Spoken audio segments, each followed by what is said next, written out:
usaha peningkatan pendapatan keluarga akseptor yang selanjutnya disebut kelompok UPPKA adalah usaha ekonomi produktif yang beranggotakan sekumpulan anggota keluarga akseptor yang saling berinteraksi dalam rangka meningkatkan fungsi ekonomi keluarganya demi mewujudkan kemandirian ekonomi keluarga. Pengelolaan kelompok UPPKA dilaksanakan oleh tingkat pusat, tingkat provinsi, tingkat kabupaten, tingkat kecamatan, dan tingkat desa, kelurahan, ataupun kampung. Untuk tingkat kabupaten asahan, kelompok UPPKA dilaksanakan di desa. Sasaran dari kelompok UPPKA yaitu yang pertama, terdiri dari seluruh anggota keluarga akseptor dan keluarga rentan yang meliputi pasangan usia subur, remaja, lansia, dan atau anggota keluarga yang berkeinginan menjadi akseptor. Wilayah sasaran kelompok UPPKA di tingkat desa, kelurahan, kampung, dusun, ataupun RW. Tujuan pembentukan kelompok UPPKA adalah menumbuhkan jiwa berwirausaha dengan mengajak keluarga untuk memiliki produk usaha. Yang kedua, memahami pentingnya berpikir inovatif, kreatif, adaptif dalam menjalankan usaha. Selanjutnya, menumbuhkan cinta dan memakai produk lokal. Tahapan dalam pembentukan kelompok UPPKA terdiri dari yang pertama, mengidentifikasi keluarga akseptor di desa, kelurahan, kampung, ataupun dusun oleh kader atau penggerak masyarakat untuk mengetahui potensi, peluang pasar, dan jenis usaha yang dimiliki oleh keluarga akseptor. Yang kedua, melakukan pertemuan antar keluarga akseptor yang telah terdata untuk melakukan penggalangan modal usaha sebagai proses pembentukan kelompok UPPKA demi mencapai tujuan bersama. Ketiga, membentuk kelompok UPPKA didampingi oleh PLKB atau PKB yang bersama mitra kerja. Selanjutnya, membangun jejaring pemasaran hasil produk kelompok UPPKA. Kelompok UPPKA sedikitnya terdiri dari 10 orang. Susunan pengurus kelompok UPPKA paling sedikit terdiri atas ketua, sekretaris, dan bendahara. Untuk pengesahan UPPKA di desa dapat ditetapkan dengan surat keputusan kepala desa dan lurah. Kegiatan kelompok UPPKA terdiri atas kegiatan utama ataupun pokok, kemudian kegiatan pengembang ataupun penunjang. Kegiatan utama yang dimaksud yaitu menciptakan produk yang memiliki peluang besar, kemudian menggalang sumber permodalan, yang ketiga membentuk jaringan pemasaran. Sedangkan kegiatan untuk pengembang atau penunjang terdiri dari melakukan penyuluhan komunikasi dan edukasi, kemudian melakukan kunjungan ke rumah anggota maupun kelompok usaha lain, selanjutnya melakukan pencatatan dan pelaporan. Dalam hal kegiatan menciptakan produk yang memiliki peluang pasar yang harus diperhatikan yaitu mengenali potensi wilayah, mendatangi warung, toko, pengusaha yang ada di sekitar kelompok UPPKA, kemudian melihat peluang produk yang dibutuhkan atau yang laku dijual, kemudian menggali informasi potensi inovasi tentang produk yang laku dijual, lalu pelajari keadaan pasar atau calon pembeli, selanjutnya menentukan jenis usaha, lalu melakukan proses produksi. Dalam melakukan kegiatan menggalang sumber permodalan yang harus diperhatikan yaitu dilakukan dengan mengumpulkan sumber modal yang berasal dari pertama, modal sendiri meliputi iuran anggota, tabungan atau simpanan anggota, dan sisa hasil usaha yang sudah berjalan. Kemudian, hibah merupakan pemilikan modal yang berasal dari pemberian pihak lain dan diberikan secara cuma-cuma tanpa adanya suatu ikatan. Selanjutnya, sumber atau pihak lain meliputi bank, koperasi, lembaga keuangan bukan bank, keluarga perseorangan, dan lainnya. Kegiatan membentuk jaringan pemasaran yang harus diperhatikan adalah melakukan kemitraan dalam rangka meningkatkan permodalan maupun pemasaran. Kemudian menetapkan harga yang terjangkau dan bersaing, lalu melakukan promosi melalui media online maupun offline. Kemudian menyediakan barang dalam kemasan sesuai dengan selera pasar, lalu melakukan pengiriman barang, memastikan kepuasan pelanggan, memperhatikan dan mengembangkan aspek teknologi, lalu memperhatikan dan mengevaluasi aspek manajemen, kemudian memperhatikan dan mengembangkan aspek pemasaran. Dalam kegiatan penyuluhan, komunikasi, dan edukasi, yang harus diperhatikan yaitu penyuluhan kegiatan. Dalam pelaksanaan kegiatan penunjang yaitu berupa penyuluhan, komunikasi, dan edukasi dilaksanakan dalam pertemuan paling sedikit 1 kali setiap bulan. Penyuluhan, komunikasi, dan edukasi yang dimaksud meliputi materi penerapan 8 fungsi keluarga, pengelolaan keuangan keluarga melalui siklus hidup anak, remaja, dewasa, dan lansia. Kemudian, usaha ekonomi keluarga sesuai dengan budaya dan kearifan lokal. Lalu, kunjungan ke rumah anggota maupun kelompok kegiatan usaha merupakan pembimbingan langsung kepada keluarga kelompok UPPKA untuk tukar-menukar pengalaman dan saling membantu dalam hal pemasaran. Selain dari pemahaman tentang UPPKA, dalam usaha pengembangan UPPKA ini yang terpenting yaitu kerjasama antara dinas P2KPP3A dengan dinas terkait lainnya seperti Dinas Koperasi dan Perdagangan, kemudian Dinas Ketenagakerjaan, lalu Dinas Perizinan. Berikut peran Disnaker dalam upaya pengembangan UPPKA. Apakah seluruh yang hadir ini sudah berusaha? Udah usaha? Udah. Usahanya usaha kecil yang sudah mempunyai usaha menengah mana Pak? Katakan. Masih usaha kecil ya? UMKM. Ya. Sekarang zamannya IT semua ya.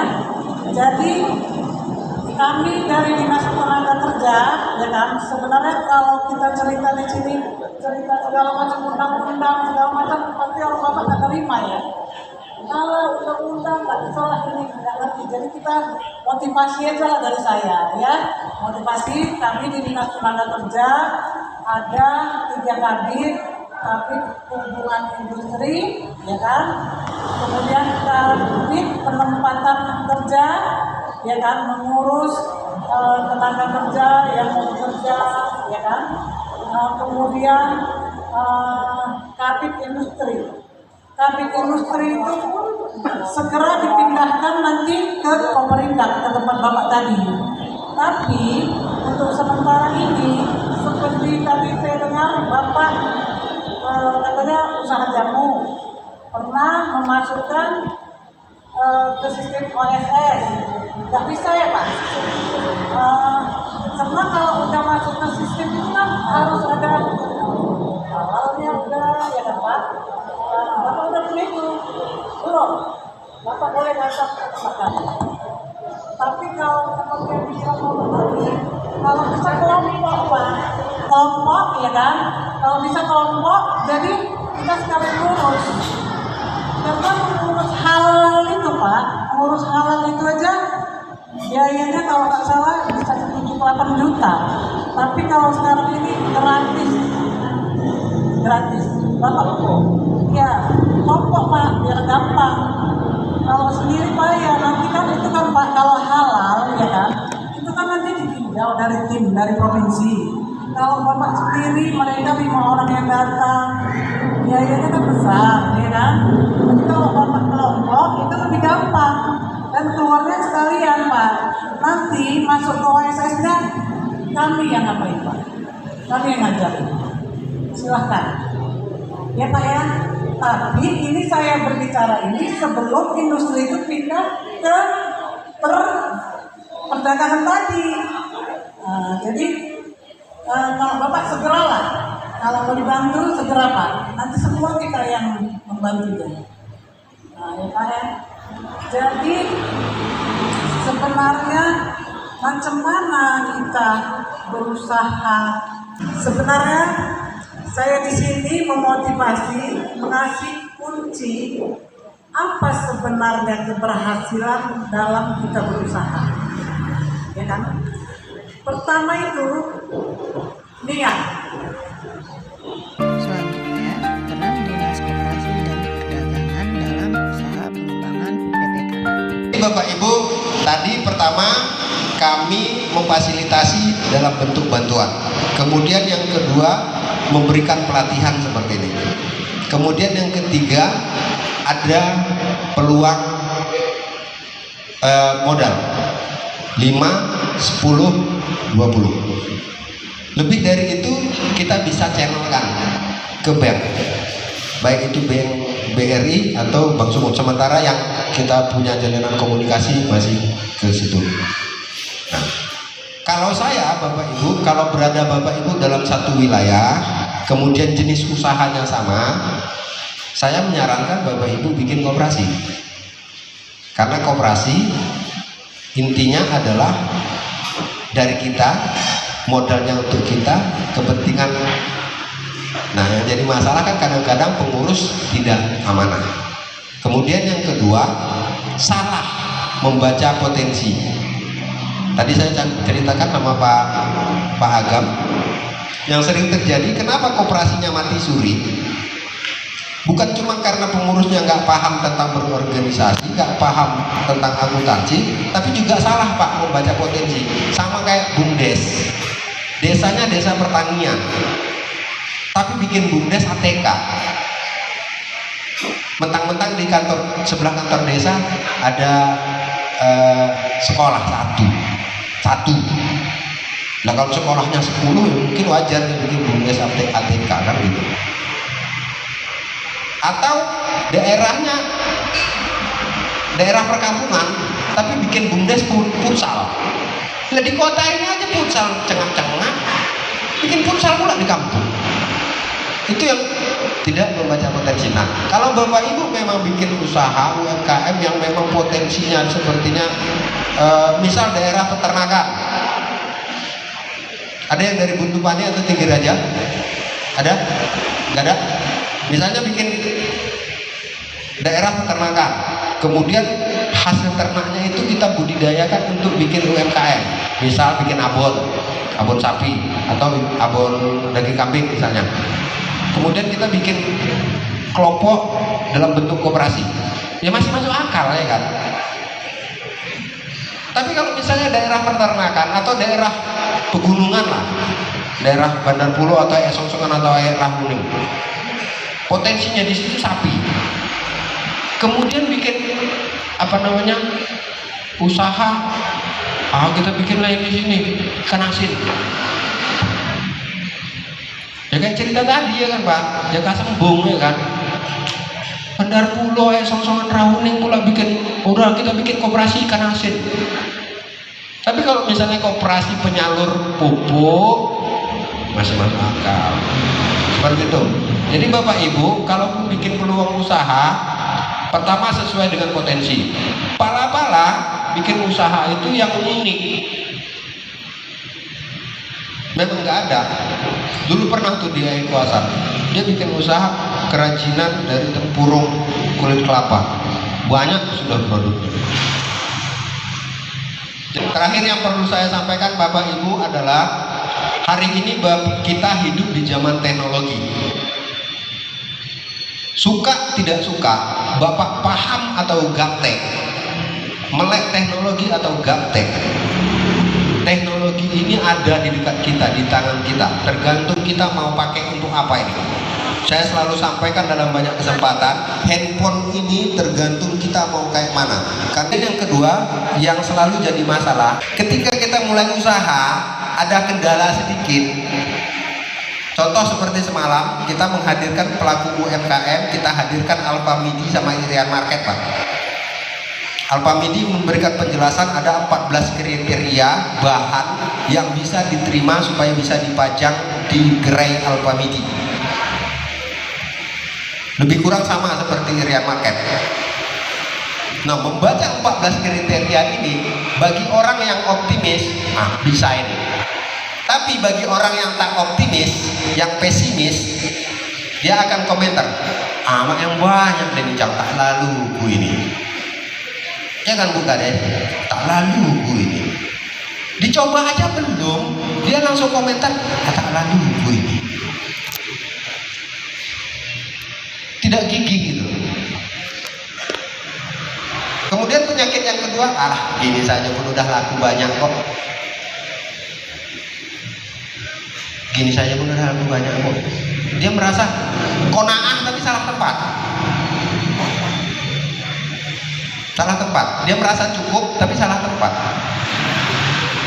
Tidak ada ikhtiarnya kurang. Seperti itu. Saya kasih contoh Bu Asna namanya kalau nggak salah, itu dari Tanah Rakyat, binaan kita UP2K. Dia bikin usaha namanya Jateku, jahe, teh, kunyit, jadikan bubuk. Dia urus izinnya, NIIB-nya sudah ada, PIRT-nya sudah ada, kemasannya sudah bagus. Dia cetak di batu bara karena memang sampai dengan saat ini Pak Pemda kita belum punya anggaran untuk beli mesin cetak. Insya Allah tahun depan sudah ada. Ini ibu ini tahu Bapak, Car Free Day dia manfaatkan itu Car Free Day. Kami semua yang hadir di Car Free Day dia buatkan Jateku ini, dia tuangkan satu-satu. Ini Pak, cicipi Pak. Ini Pak, cicipi Pak. Kami semua ngerasain. Nah, 1-2 kan ada yang segen nih, yang masak minum gratis ya. 1-2 ada yang beli. Satu bungkus cuma 50.000. Rokok 2 hari Pak. Kalau yang rokok. Beli minuman kesehatan. Ya kan? Jahe, teh, kunyit, nggak pala blender lagi ibunya. Udah? Ketika semua sudah mencoba, masuk Pak Bupati. Dia dekati Pak Bupati. Pak, ini Pak ada jatiku Pak dari Tanah Rakyat Pak, buatan saya Pak. Cicipi Pak. Wah enak ini kata Pak Bupati. Izin Pak. Begitu Pak Bupati bilang enak, izin Pak foto Pak katanya. Dia bawa produknya, Pak Bupati pegang produknya sambil gini, dia foto di belakang.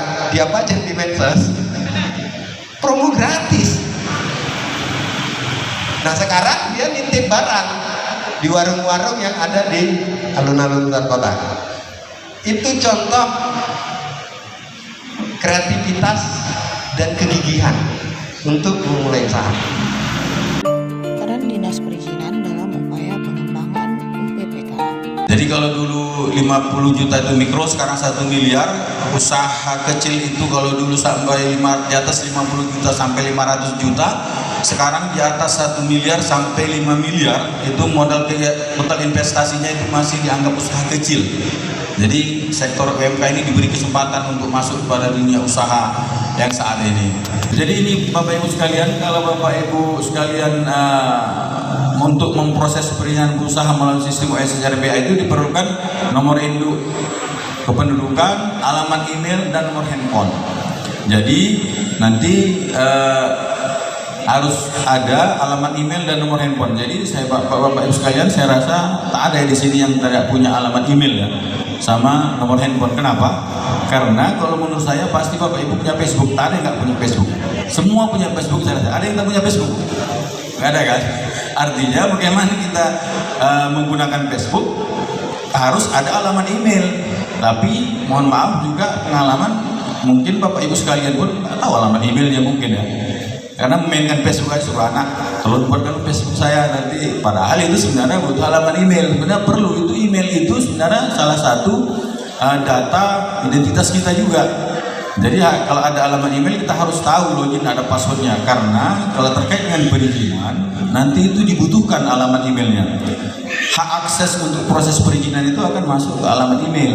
Tapi itu pun mana tahu memang Bapak Ibu sekalian lupa alamat emailnya, bisa dibuatkan alamat email baru untuk kegiatan usaha ini. Tapi saya ingatkan juga, kalau nanti ke depan sudah memiliki alamat email untuk kegiatan usaha Ibu Bapak Ibu sekalian, harus diingat password dan emailnya. Karena nanti itu sangat penting ke depannya proses perizinan itu melalui alamat email tersebut. Dan nomor HP itu jangan tukar-tukar. Jadi kalau udah mau berusaha, tadi ada kegiatan usaha, alamat email, nomor HP jangan sampai ditukar-tukar, nanti ke depan mungkin kesulitan untuk proses perizinan selanjutnya.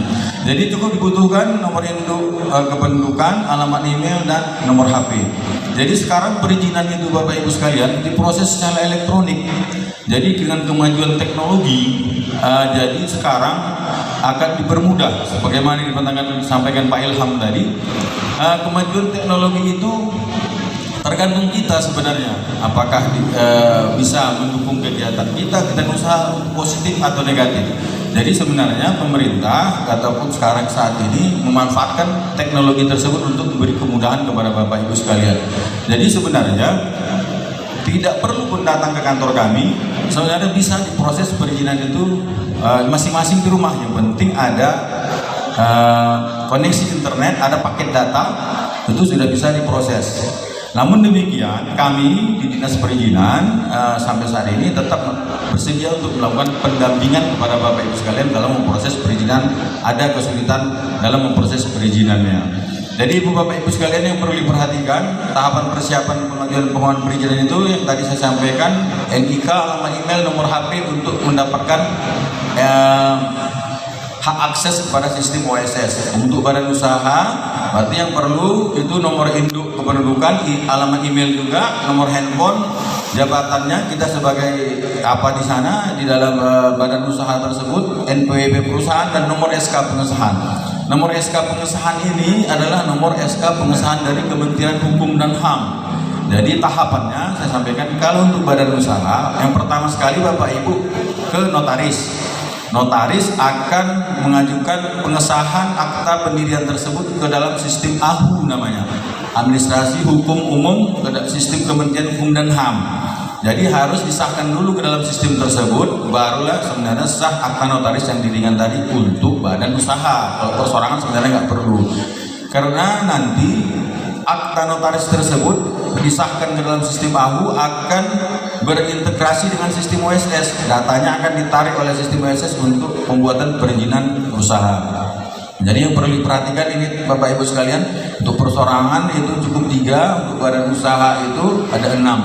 Kemudian proses perizinan usahanya itu ada data pelaku usaha, nama usahanya apa, data usahanya KBLI, bidang usaha yang saya sebutkan yang nomor B. KBLI kita harus tahu. Jadi sebelum kita masuk ke proses perizinan usaha tersebut, kita harus tahu apa kegiatan usaha kita ini, termasuk KBLI apa dia. Jadi KBLI itu kode Bu, Bapak Ibu sekalian. Jadi umpamanya pembuatan keripik, kodenya 01263 umpamanya. Perdagangan apa? Perdagangan pupuk 461 sekian. Jadi harus kita tentukan, harus kita tahu dulu lebih dahulu kode KBLI apa sebenarnya kegiatan usaha kita. Kalau nggak nanti nggak bisa diproses dalam sistem OSS tersebut. Jadi perlu dipersiapkan KBLI, nomor KBLI-nya itu ada di laman OSS, lengkap di sana. Asal kita mau saja membukanya atau mempelajari, cukup di sana panduannya Bapak Ibu sekalian. Jumlah tenaga kerja, jumlah modal usaha kita berapa kapasitas produksi kita dalam 1 tahun. Jadi harus kita persiapkan dulu data-datanya, baru nanti ke dalam sistem OSS. Next.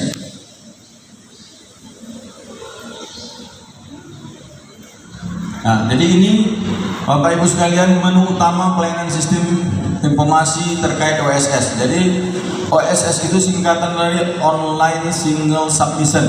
Nah, jadi Online Single Submission OSS RBA, Risk Based Approach. Jadi artinya perizinan usaha terintegrasi secara elektronik dengan pendekatan kepada tingkat resikonya. Jadi ini lamannya Bapak Ibu sekalian.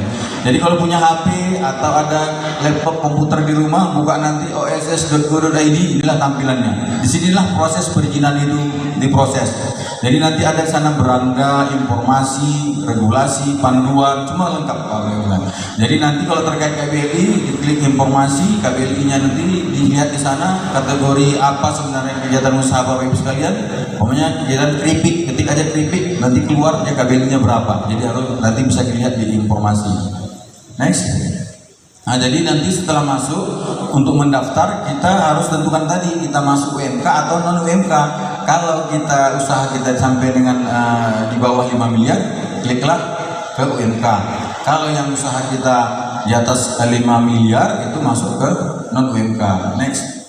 Ini berikutnya Bapak Ibu tampilannya nanti kalau Bapak Ibu sudah mendaftar, ada nanti perseorangan atau badan usaha. Kalau perseorangan pilih perseorangan, lanjut nanti seperti ini contohnya. Next, berikutnya ini pengisian data pelaku usaha. Nanti setelah diisi dari data-datanya, nanti akan terkirim kepada email yang tadi, alamat email tadi, untuk akses ke dalam sistem OSS agar bisa login dalam sistem OSS. Next. Ini dia Bapak Ibu sekalian pengisian data sesuai KTP. Kalau KTP Bapak Ibu sekalian itu benar datanya, sistem OSS akan menampilkan bahwa data Bapak Ibu sekalian itu sesuai dengan data di Dukcapil. Jadi kadang ada juga kendala satu atau dua bahwa tidak bisa masuk ke dalam sistem OSS untuk mendaftar karena KTP-nya tidak tervalidasi. Jadi kalau kejadian seperti itu, lapor ke Dukcapil biar diverifikasi, divalidasi mereka nomor NIK Bapak Ibu sekalian agar bisa masuk daftar ke dalam sistem OSS. Tapi pada umumnya itu lancar Bapak Ibu sekalian, karena data di dalam sistem OSS ini sudah terintegrasi atau bisa dikatakan sudah disesuaikan dengan data kependudukan kita yang ada di Dinas Dukcapil. Next. Jadi ini Bapak konfirmasi pendaftaran OSS RBA. Jadi setelah dilakukan pendaftaran, cek email yang tadi. Untuk pendaftaran akan ada email konfirmasi untuk proses pendaftaran akun OSS RBA di dalam email. Seperti yang gambar sebelah kanan, nanti ada username-nya dan ada password yang dibuat di sana, dikirim oleh sistem OSS ke dalam alamat email Bapak Ibu sekalian. Jadi gunakan username dan password tersebut untuk masuk ke dalam sistem OSS RBA. Next. Nah, ini Bapak Ibu sekalian langkah mengurus perizinan berusaha untuk UMK badan usaha. Ini pastikan telah memiliki hak akses, kemudian kunjungi https oss.co.id, pilih masuk, ada nanti username password, ketikkan, terus pilih captcha-nya, ada kode-kode di sana yang harus dituliskan. Kemudian pilih menu perizinan usaha, ini step-stepnya Bu. Lengkapi data pelaku usaha, data usaha sampai nanti terbit perizinan berusahanya. Kalau nanti dia risiko rendah, KBG yang Bapak Ibu sekalian pilih itu langsung keluar NIB-nya. Setelah keluar NIB, kita langsung bisa berusaha. Kalau dia juga risiko rendah, langsung keluar NIB dan sertifikat standar. Jadi nggak perlu datang ke kantor kami sebenarnya. Nanti Bapak Ibu sekalian di rumah sambil duduk ngopi-ngopi, keluarkan, begitu proses perizinan langsung keluar perizinannya. Nggak perlu datang bawa berkas perizinan, bahwa ini persyaratannya Pak seperti dulu, nggak perlu lagi. Sebenarnya kalau dia risiko rendah dan menengah rendah. Tapi pada umumnya kemungkinan kalau menurut saya kegiatan usaha Bapak Ibu sekalian ini masuk kategori industri rumah tangga yang masuk kategori risiko rendah dan menengah rendah. Jadi artinya sistem OSS akan secara langsung menerbitkan perizinan berusahanya. Nggak perlu datang ke kantor kami. Tapi kalau ada kesulitan boleh, kami siap melakukan pendampingan selama jam kerja di Dinas Modal dan Perizinan Terpadu satu pintu. Kantornya di samping Universitas Asahan, samping antara Universitas Asahan dan kantor Camat Kisaran Timur. Terima kasih, demikianlah video pembinaan mengenai pengembangan usaha peningkatan pendapatan keluarga akseptor.